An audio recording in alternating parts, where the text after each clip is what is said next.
Les damos la bienvenida a Laberinto Político, un podcast de análisis de coyuntura de Guatemala y la región. Mi nombre es Linda García y esta vez es mi turno de conducir el programa. Están conmigo mis compañeros Gary Estrada y Juan Pablo Muñoz. Como siempre tendremos dos secciones. En la primera compartimos un resumen de noticias de la semana del 15 al 21 de septiembre del 2025 y en la segunda profundizamos en al menos dos de ellas. Desde ya les invitamos a dejar sus comentarios en YouTube, Spotify o Apple Podcast. Iniciamos. Nueva sala en Totonicapán genera polémica por nombramientos sin Congreso. El Consejo de la Carrera Judicial notificó al Congreso que la nueva sala mixta de la Corte de Apelaciones de Totonicapán está funcionando desde el 5 de septiembre. La Corte Suprema de Justicia designó a sus magistrados sin pasar por el legislativo, lo que desató críticas de distintos sectores que exigen apego a la Constitución. Analistas advierten que la Corte Suprema de Justicia podría abrir más salas bajo esta misma lógica, tensionando aún más la legitimidad del Poder Judicial. Traslado de El Lobo enfrenta al Ejecutivo con el Poder Judicial. El Ejecutivo rechazó la orden judicial que instruía trasladar a Aldo Ochoa, alias El Lobo, líder del barrio 18, a una cárcel de menor seguridad. El gobierno asegura que el movimiento no pasará y presentó una impugnación alegando riesgos para la seguridad ciudadana. El caso refleja la tensión entre independencia judicial y control político. Exfiscal de la FESI, Paola Pimentel, es absuelta tras años de persecución. El Tribunal Undécimo de Sentencia Penal absolvió a la exfiscal de la FESI, Paola Pimentel, acusada de revelar información confidencial en el caso contra el militar Eric Melgar Padilla. La jueza Patricia Veras concluyó que no había pruebas suficientes ni daño demostrado. Pimentel denunció el impacto personal y profesional de un proceso que considera injusto. Este fallo se suma a otros casos que evidencian cómo fiscales que investigaron estructuras de poder han enfrentado procesos cuestionados, lo que aporta al debate sobre la instrumentalización de la justicia en Guatemala. Caso Melissa Palacios. Sala decidirá si se aparta a jueza Berganza. El asesinato de la joven Melissa Palacios en 2021 enfrenta un nuevo giro judicial.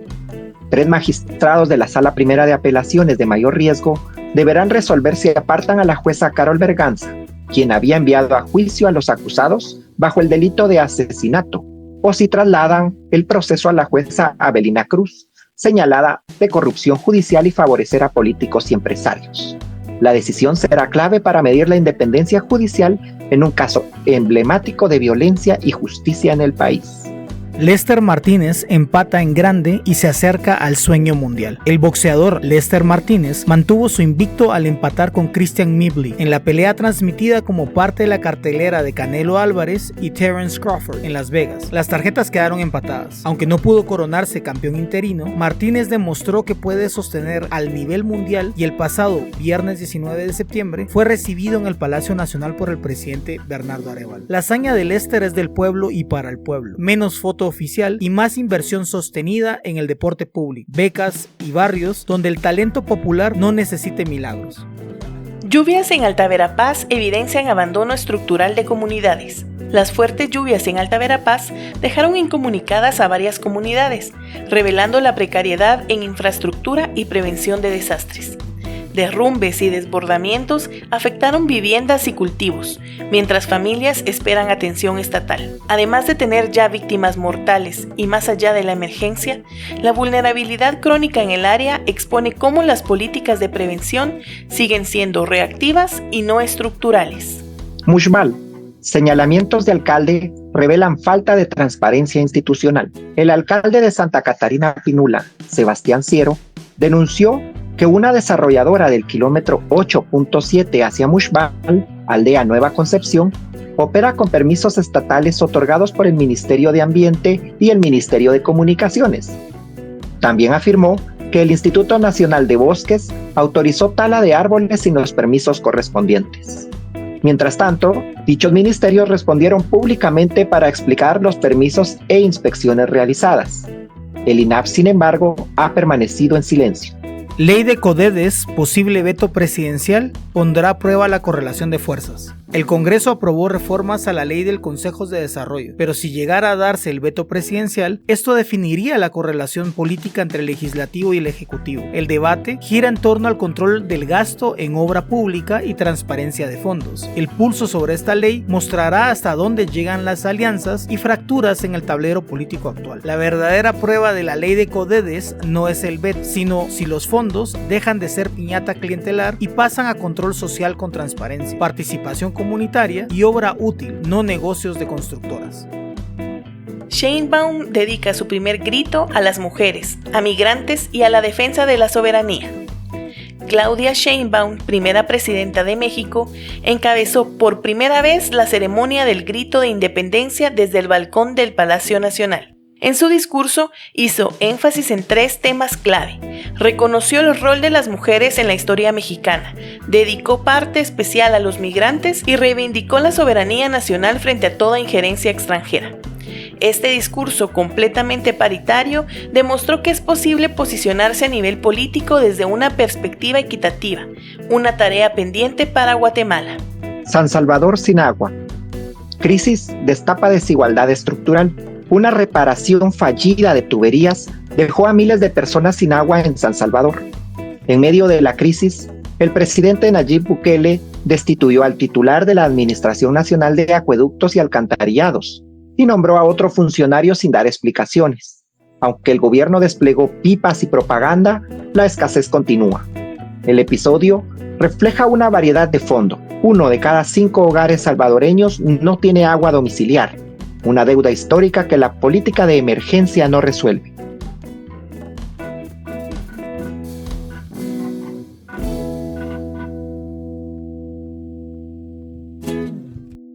Pasamos a la segunda parte de este podcast en donde analizamos 2 noticias relevantes de la última semana y vamos a empezar por el colapso de la carretera en Mushbal que pasó el pasado 17 de septiembre. En esta ocasión colapsó un muro de contención y provocó un fuerte deslave. Y bueno, más allá del desastre mismo, que podríamos hablar incluso de otros desastres cuando empiezan las lluvias, el hecho refleja un problema estructural, cómo hay una fragmentación de responsabilidades entre las diferentes instituciones. Cada entidad alega tener solo una parte de la competencia de este deslave, pero nadie asume la responsabilidad completa. Esto quiere decir que, como dijimos antes, el Ministerio de Ambiente, que salió a dar sus declaraciones, también el Ministerio de Comunicaciones, y la única entidad que no ha dado ninguna declaración al momento pues es el INAV, que autorizó la tala de los árboles. Para que se den una idea, si ustedes no han visto las fotografías, prácticamente hay toda una ladera de montaña completamente vacía, sin árboles, lo que hizo que pues con las lluvias todo se deslavara.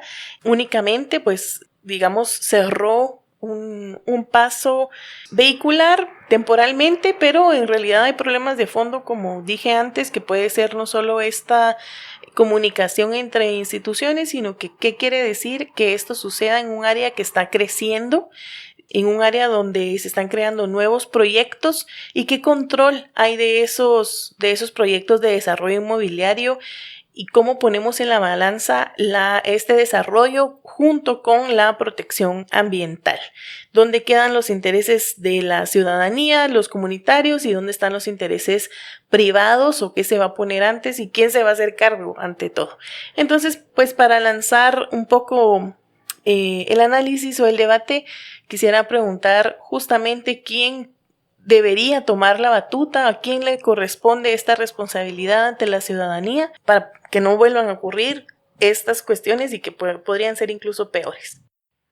Bueno, yo creo que es importante que el Estado no está regulando, sino más bien facilitando proyectos privados, incluso cuando van en contra del bien común. Y para responder a tu pregunta, Linda, creo que este no es un problema local. Eso es subestimar la importancia, sino es un arquetipo de un conflicto de interés a nivel nacional e incluso regional. Si lo vemos, hay muchos problemas que bajo disputa de autonomía no se están utilizando los controles y reguladores del Estado respecto al interés interés del bien común. Creo que ese es el primer tema, ¿no? Hay que verlo desde una perspectiva de que no es simplemente algo local, sino es un problema nacional y por ende debe intervenir en proyectos de tanto impacto, tiene que ser el Estado central. La municipalidad, si bien tiene autonomía funcional para operar, hay tantos intereses involucrados y que implican tantas regulaciones y tantas autorizaciones, evidentemente debe haber un ente central que regula. Y aquí debe ser tanto el Ministerio de Ambiente como también, en este caso particular, el Instituto Nacional de Bosques. Y no olvidemos que es el Instituto Nacional de Bosques quien está silenciado en este momento, que no ha dicho nada. Y pongamos ojo en esto, son los bosques que se están perdiendo en un proyecto inmobiliario. No es únicamente un proyecto de desarrollo urbano, sino se está perdiendo los bosques. Y aquí la importancia que el Instituto Nacional de Bosques participe más activamente y pueda generar un efecto regulador. Creo que va mucho más allá de la cortina de humo que tratan de presentar, que el gobierno anterior, en el caso central, fue el que tuvo la responsabilidad, sino más bien también el gobierno actual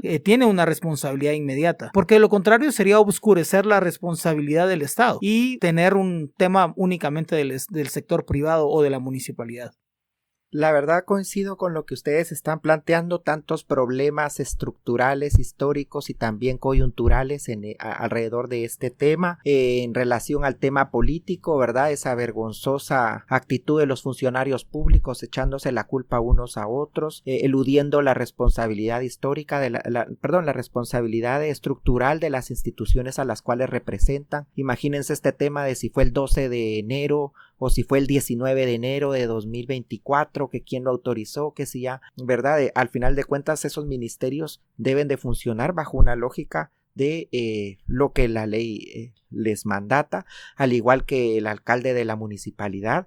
Si hacemos una lectura integral del Código Municipal, la responsabilidad sobre su jurisdicción en términos del bienestar de la población, ese completo recae sobre la figura del alcalde y pues en general, ¿no? del consejo. El tema ambiental también, como ya lo mencionó Linda, se hacen esas grandes deforestaciones, evidentemente el resultado va a ser dañino para el ambiente y esto va a recaer en las personas.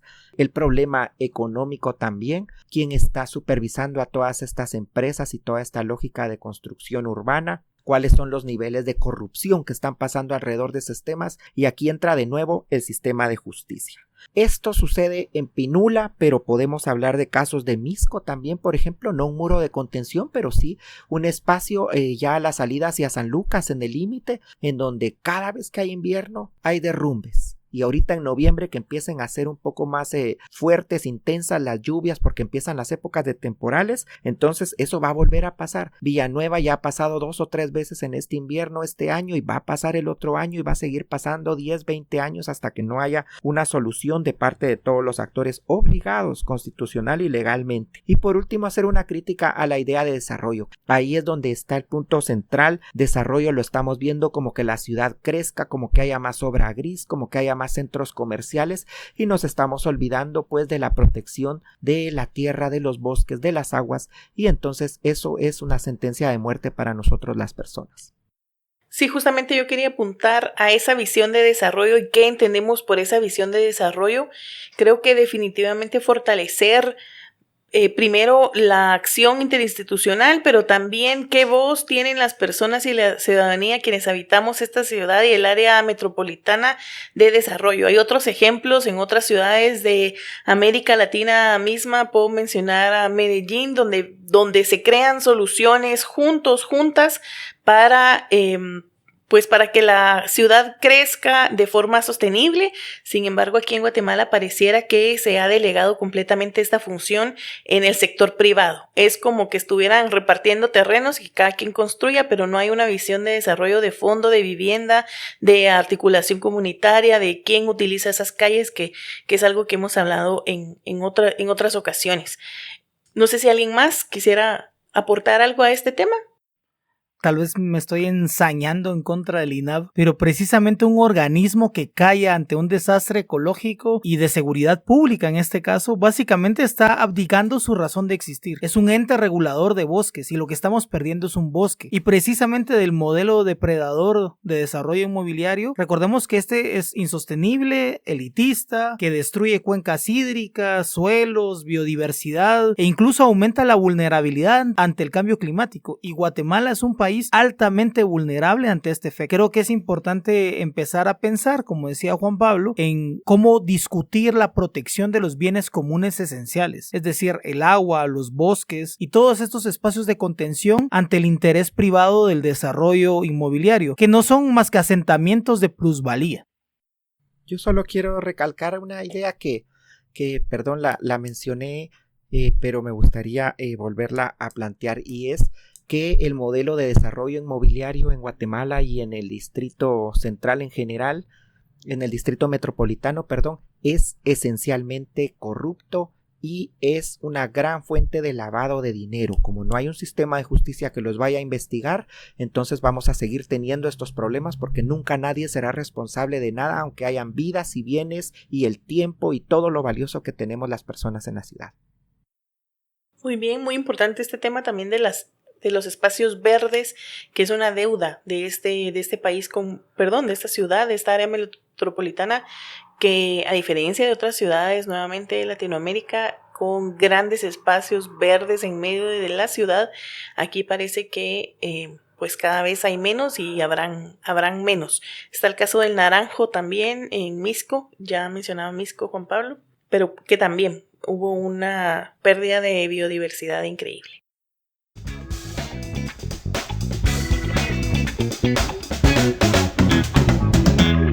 Para pasar a nuestro segundo tema, vamos a hablar del Decreto 7/2025. Haciendo un poco un recuento, el 2 de septiembre el Congreso aprobó con mayoría calificada este decreto, también llamada Ley de Fortalecimiento Financiero y Continuidad de Proyectos de Consejo de Desarrollo Urbano y Rural, que permite que los CODEDES retengan recursos no ejecutados en un año fiscal y los utilicen en el siguiente con el argumento de dar continuidad a proyectos en curso. Aunque la medida busca evitar que los fondos se pierdan, también abre preguntas sobre la transparencia y el control del gasto público.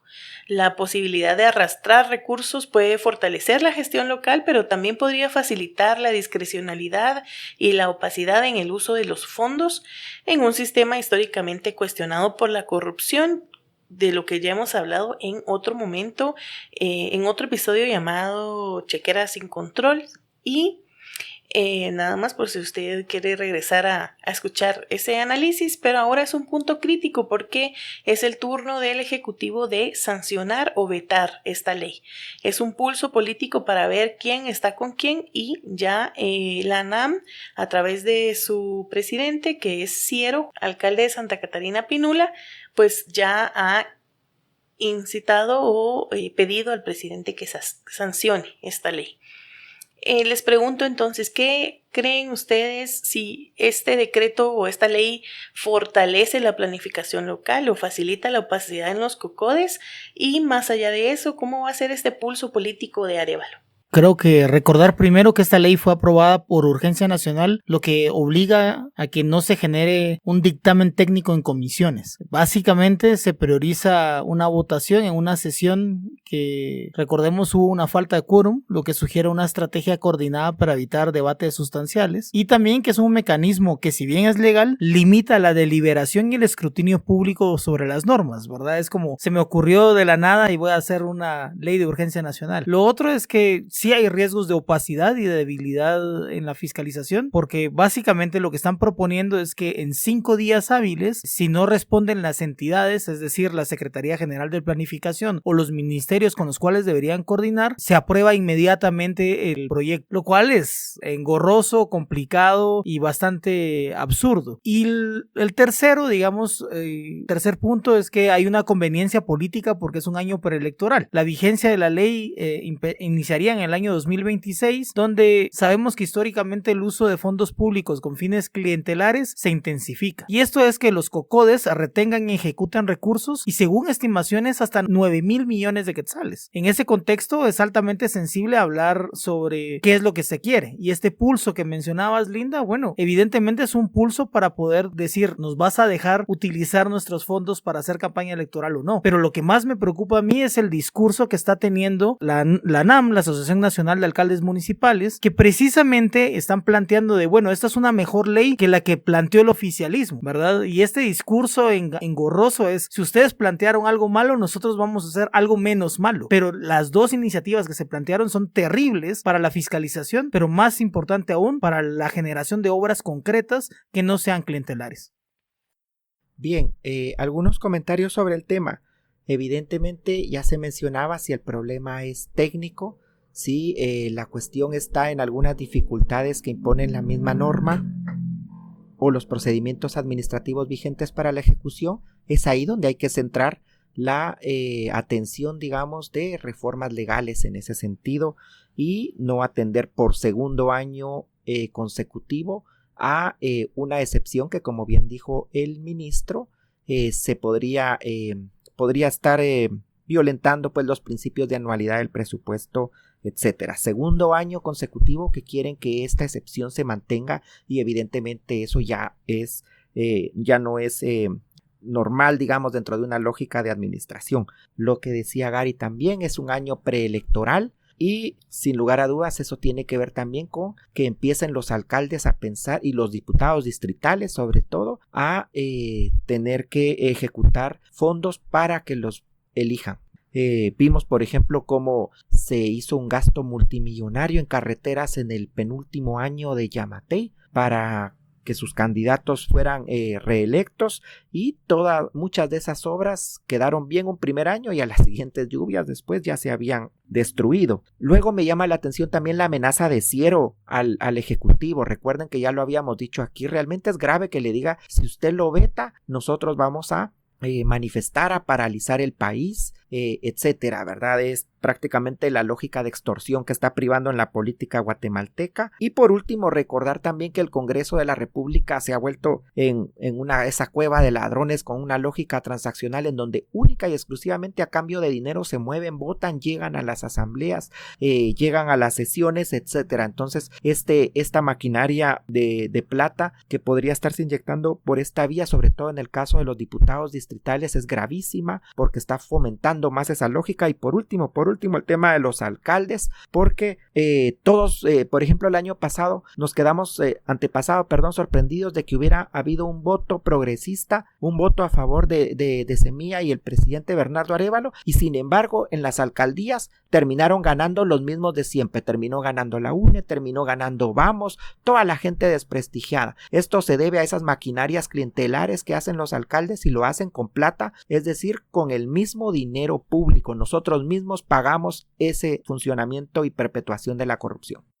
Yo creo entonces que estamos más encaminados o con la esperanza de que Bernardo Arévalo pueda vetar este decreto 7/2025, a menos claro que pues haga caso a la invitación de Ciero y por alguna cuestión que ya le hemos visto también a Arévalo, pues avance, ¿verdad? Con esta ley y la sanción. ¿Y qué mecanismos creen que hayan de control si esto llegara a pasar? ¿Qué mecanismos para garantizar que los recursos que se usen sean pues ejecutados de forma transparente? O digamos, ¿qué pasos tocarían si tomara el Ejecutivo este camino?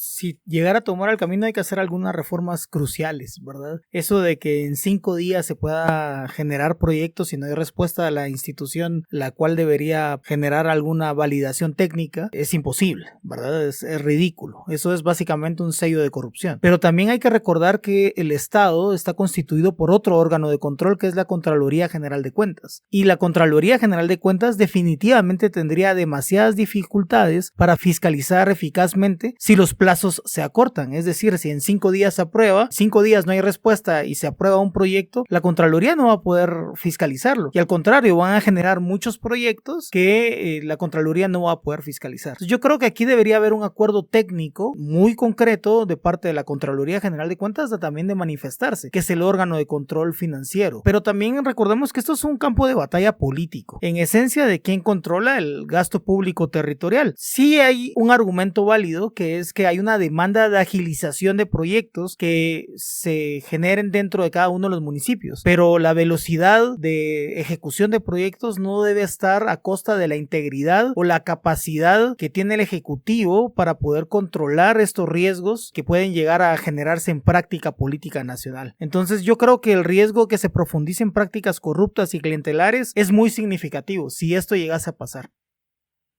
Básicamente, pues no estamos preparados para que esto, como país, para que esto suceda. Entonces, seguro que eso también va para el seguimiento de esta semana, ¿verdad? Es a la espera de cuál va a ser la decisión del presidente. Con eso terminamos el análisis de las 2 noticias y pasamos a la agenda.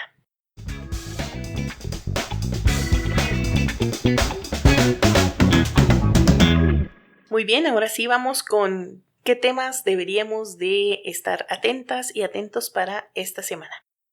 Bueno, internacionalmente creo que lo más importante es la Asamblea General de Naciones Unidas. Recordemos que la Asamblea General número 80 que se desarrollará del martes 23 al lunes 29 de septiembre y el debate va a arrancar principalmente en Nueva York sobre el foco más sonado, que es el informe de la Comisión de Investigación sobre los territorios palestinos ocupados. Y el informe no puede ser más claro. Habla de 5 actos establecidos en la Convención para la Prevención y Sanción del Delito de Genocidio, y lo que nos establece que en efecto se está desarrollando un genocidio en Gaza y en los territorios palestinos. La pregunta ahora no es qué pasó, sino qué hará el mundo al respecto. En septiembre la ONU no solo será objeto de una cumbre de discursos vacíos, sino va a ser el momento de la verdad respecto a la humanidad frente al genocidio. ¿Actuará la comunidad internacional para detener la destrucción o se limitará a tomar nota y a repartir culpas cuando ya sea demasiado tarde? Sin duda alguna es algo para estar pendientes, porque la credibilidad de los derechos humanos y la propia ONU está en juego. No miremos para otro lado, y es importante saber cuáles van a ser las posturas de Guatemala, Centroamérica, México y los demás países latinoamericanos.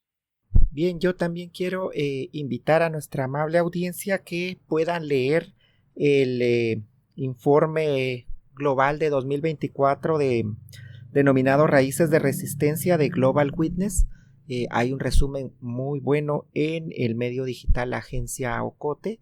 Y básicamente en este se establece que Guatemala es el segundo país con más asesinatos de defensoras y defensores ambientales y del territorio, lo cual va muy en la línea de algunas de las noticias que hoy dijimos.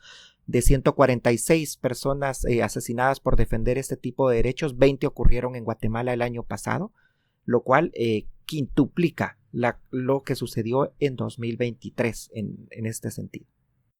Bueno, y con estos temas que sin lugar a dudas tenemos que darle seguimiento, especialmente lo que nos comentaba Gary, creo que es nuestra responsabilidad desde el país que usted nos escuche, independientemente incluso a cuál país usted pertenezca, tiene un rol también de presión desde el espacio que habite, que puede ser también internet, de presionar para que frene este genocidio.